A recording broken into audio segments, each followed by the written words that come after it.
Welcome to Grandma's Tales. I am so glad you are here with me tonight. Close your eyes, get tucked under your warm, heavy blanket, and take a deep, slow breath. Feel the weight of the covers and the softness of your pillow. Today, we have a very special story. One that has been whispered by fireplaces for over 100 years. It is a story about an old master tailor, a very proud cat, and the tiny secret wonders that happen in the quietest hours of the night. Have you ever wondered what the world looks like when the stars are the only lanterns left in the sky? Deep in the ancient city of Gloucester, where the stone cathedrals reach up to touch the moon, and the snow falls like powdered sugar on the narrow, winding streets, a secret is waiting. It is hidden behind a small, weathered wooden door, in a place where time seems to slow down, and every shadow holds a spark of gold. This story will lead us to the quietest place in the world. A workshop filled with the scent of old oak, beeswax, and expensive silk. It is a place where every stitch tells a story of a lifetime of patience. Tonight, we will find that even when we feel tired, even when the task seems too great for our hands, help often comes from the most unexpected, tiny friends. Rest now, little one, for sleep is coming as softly and as surely as a mouse's footprint in the deep, white snow. In the time of swords and periwigs, when the world moved to the slow, steady rhythm of the seasons, there lived an old master tailor in the city of Gloucester. He lived in a small house in College Court, squeezed between the tall, leaning buildings near the cathedral gate. The city outside was a maze of grey stone and timber, but the tailor's world was one of vibrant colour and delicate textures.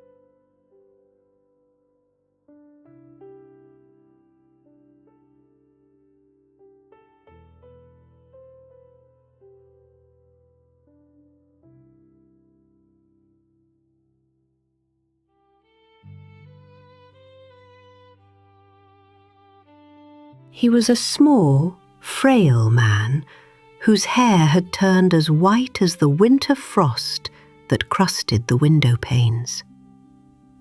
His spectacles, round and thin-rimmed, always perched precariously on the very tip of his nose, and he had a habit of looking over them with kind, watery eyes. His back was slightly curved, like a bow that had spent many decades leaning over the finest fabrics in the kingdom. He wore a simple linen shirt, bleached white as a cloud, and a worn brown waistcoat with pockets filled with bits of string and beeswax. His hands were a map of his life. They were lined with the marks of time, and they trembled ever so slightly when he reached for his tea. But the moment they held a needle, they became steady and strong. He moved through his shop with the quiet grace of a shadow, his footsteps muffled by the piles of fabric scraps that carpeted the floor like autumn leaves made of velvet and satin. Beside him, on his cluttered, heavy oak work table, lay his most precious possession, a heavy silver thimble engraved with a tiny, delicate rose. This was his totem, his anchor. It had been given to him by his own master 50 years ago, on the day he became a freeman of the city. The silver was worn smooth and shiny from millions of stitches. To the tailor, the thimble felt warm, as if it held the memory of every coat and waistcoat he had ever finished. But tonight, the master tailor was worried. He looked up at the great clock on the workshop wall, its brass pendulum swinging with a slow, heavy thrum. Outside, the great cathedral tower answered, dong, dong, dong. The sound rolled over the snowy rooftops like a deep velvet wave. "Only 3 days until Christmas," the old man whispered to his cat, Simpkin. Simpkin was a large, handsome ginger cat with ears like velvet triangles and a very proud, striped tail. He sat upon a roll of grey wool, watching the old man with eyes like polished jade. "The Mayor of Gloucester is to be married on Christmas morning, Simpkin, and I have yet to finish his magnificent wedding waistcoat. It must be cherry-coloured silk embroidered with pansies and roses. If I do not finish it, I shall be a ruined man. No one wants an old tailor who cannot meet a deadline." The old man reached out and unrolled a length of the silk. It was the most beautiful fabric in Gloucester, a deep, glowing cherry red that seemed to hold the warmth of a summer sunset. It shimmered in the dim light of his single tallow candle, reflecting warm golden tones against the dark, smoke-stained wooden walls. Beside it lay the linings, yellow lutestring and white taffeta, as soft as a moth's wing. But then the tailor looked at his spool. His heart sank. "Simpkin," he sighed, his voice echoing in the quiet shop. "I have but one single skein of cherry-coloured silk twist left. Just 1 penny's worth. I must be careful. So very, very careful. There is no more of this silk in all the city, and the shops are closing for the frost." The cold of the Gloucester winter began to seep through the cracks in the door, carrying with it the sharp, clean scent of wet stone and frozen river water. The old tailor shivered, pulling his waistcoat tighter. He reached into his deep, tattered pocket and found his very last penny. "Here, Simpkin," he said, holding the copper coin in his trembling palm. "Take the penny. Walk carefully through the snow to the grocer's. Buy me a groat's worth of milk, a groat's worth of bread, and, most importantly, Simpkin, a penn'orth of cherry-coloured silk twist. Do not play with the field mice, and do not lose the coin. For without that twist, the mayor's coat will remain a dream, and my silver thimble will have no work to do." Simpkin took the coin in his mouth, gave a flick of his tail, and vanished into the blue twilight of the snowy street. While Simpkin was gone, The old man sat alone in the deepening shadows. The workshop was silent, save for the wind whistling a lonely tune in the chimney and the occasional pop of the dying fire. The candlelight flickered, making the rolls of fabric look like sleeping, colourful creatures. Suddenly, the tailor heard a sound. A very, very small sound. Tip-tap, tip-tap, tip-tap. It sounded like tiny hammers on tiny anvils. The old man picked up his candle, the flame dancing and casting long, flickering shadows that looked like giants stretching across the ceiling. He moved toward the kitchen cupboard, his slippers whispering on the floorboards. He saw a row of small wooden bowls that sat upside down on the shelf. With a curious smile, he lifted the first bowl. To his amazement, out stepped a tiny mouse. The mouse made a polite, elegant bow. He was wearing a miniature coat of fine green thread and tiny breeches. The tailor lifted another bowl, another mouse, and another. Under each bowl, a little tailor mouse had been busy, perhaps dreaming of its own tiny waistcoats. The old tailor did not reach for a trap. He did not shoo them away. Instead, he reached for a few dry crumbs of his morning crust that had fallen into his pocket. "You must be hungry, little ones," he murmured, his eyes twinkling with a grandfatherly warmth behind his spectacles. "It is a cold, bitter night for everyone, even for the smallest creatures in Gloucester." He left the crumbs on the shelf and went back to his chair, feeling a strange sense of peace. He did not see that Simpkin had returned through the cat flap. The cat stood in the shadows, his green eyes glowing with a dark jealousy, watching the mice eat the crumbs. Simpkin was tired. His fur was wet with snow, and he was in a very bad mood. He took the cherry silk twist he had bought, and instead of giving it to the tailor, he hid it deep inside a blue willow teapot on the high dresser. That night, the heavy winter air took its toll.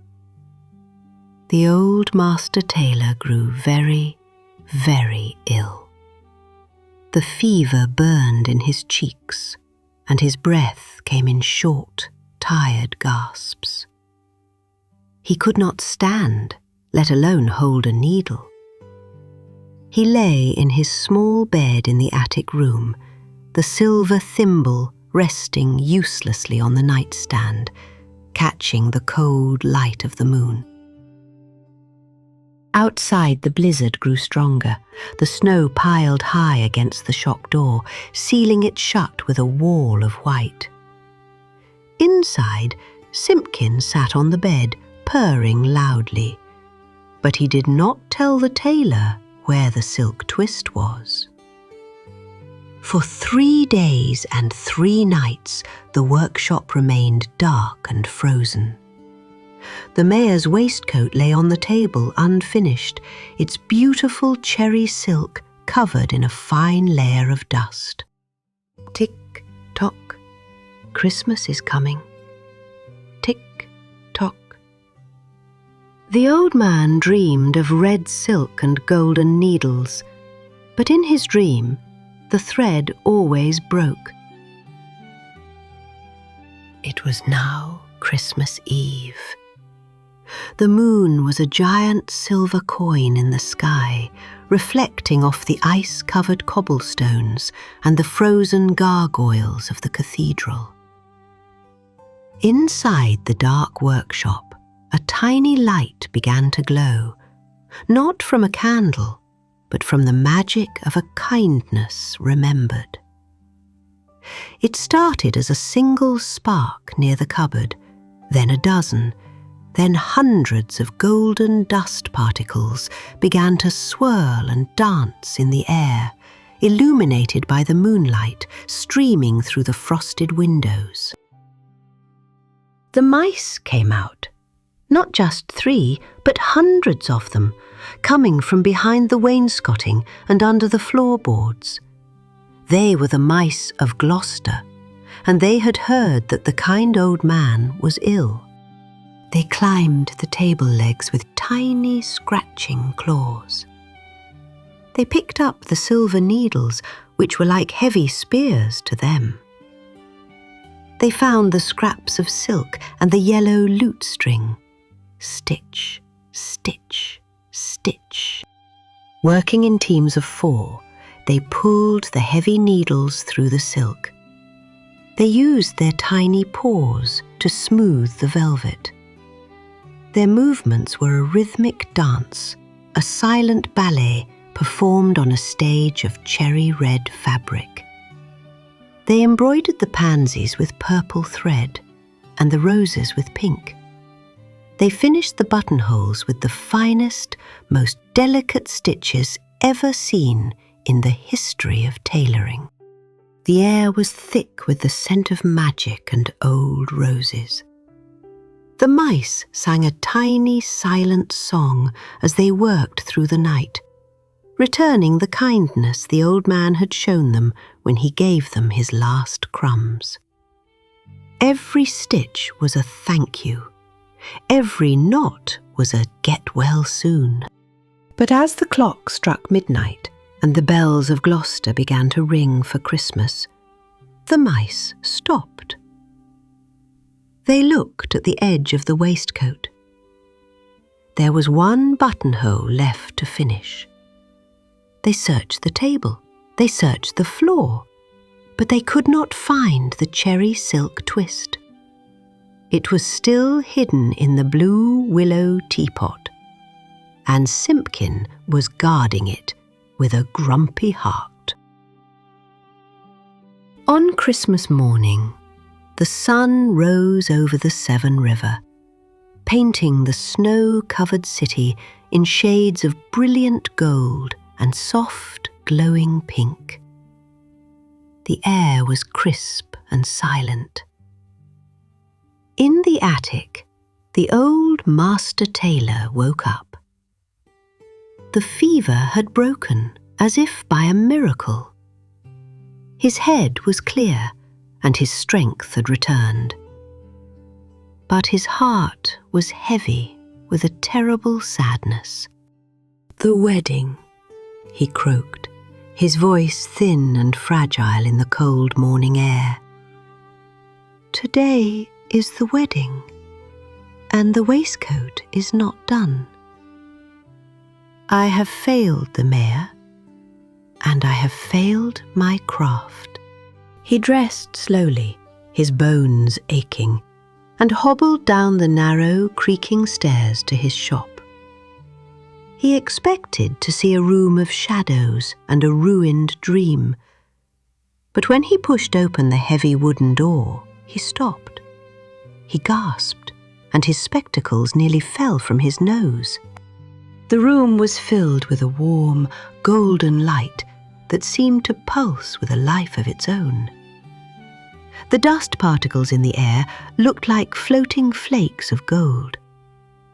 There, laid out perfectly on the dark oak table, was the mayor's waistcoat. It was a masterpiece. The cherry silk glowed like a ruby. The embroidered flowers looked so real that one might expect to smell their fragrance. The stitches were so small, so perfect, that they seemed to have been made by the wind itself. It was the most beautiful garment in all of England. Simpkin, watching from the corner, saw the look of pure joy on the old man's face. He saw the tears of relief in the tailor's eyes. The cat's heart, which had been cold and grumpy for 3 days, finally melted like the ice on the window pane. He walked to the dresser, jumped up to the blue willow teapot, and fished out the cherry silk twist. He brought it to the old man's feet, dropped it, and let out a long, deep, apologetic purr. The master tailor picked up the silk and looked at the tiny, empty wooden bowls on the shelf. He saw a single, tiny mouse tail vanish behind a roll of blue cloth. He looked at his silver thimble, which seemed to sparkle with a supernatural light. He didn't scold Simpkin, and he didn't try to explain the magic. He simply sat down and realized that when you put kindness into the world, no matter how small the crumb, it always finds its way back to you, often carried on the smallest of paws and the quietest of hearts. "The wisdom of the needle," the old man said softly, patting Simpkin's soft ginger head, "is that even the smallest stitch matters in the great, beautiful pattern of life. We are all connected, Simpkin, from the mayor in his castle to the mouse in the cupboard." The mayor was married that morning in the cathedral, wearing the cherry-coloured waistcoat. People talked about those stitches for 100 years, wondering how any human hand could be so delicate and so true. And the old Tailor of Gloucester never went hungry or lonely again. He always kept his workshop warm. He always shared his bread. And the mice of Gloucester always made sure that his needles were threaded with the golden thread of luck. The snow is still falling softly over the ancient stones of Gloucester. But the workshop in College Court is warm and full of love. It is time for you to dream now, little one. May your dreams be filled with golden light, the scent of lavender, and the knowledge that you are never truly alone. For more audiobooks for preschoolers or 5-year-olds, stay on our channel. Sleep well, and remember the story of the tiny stitches. The end.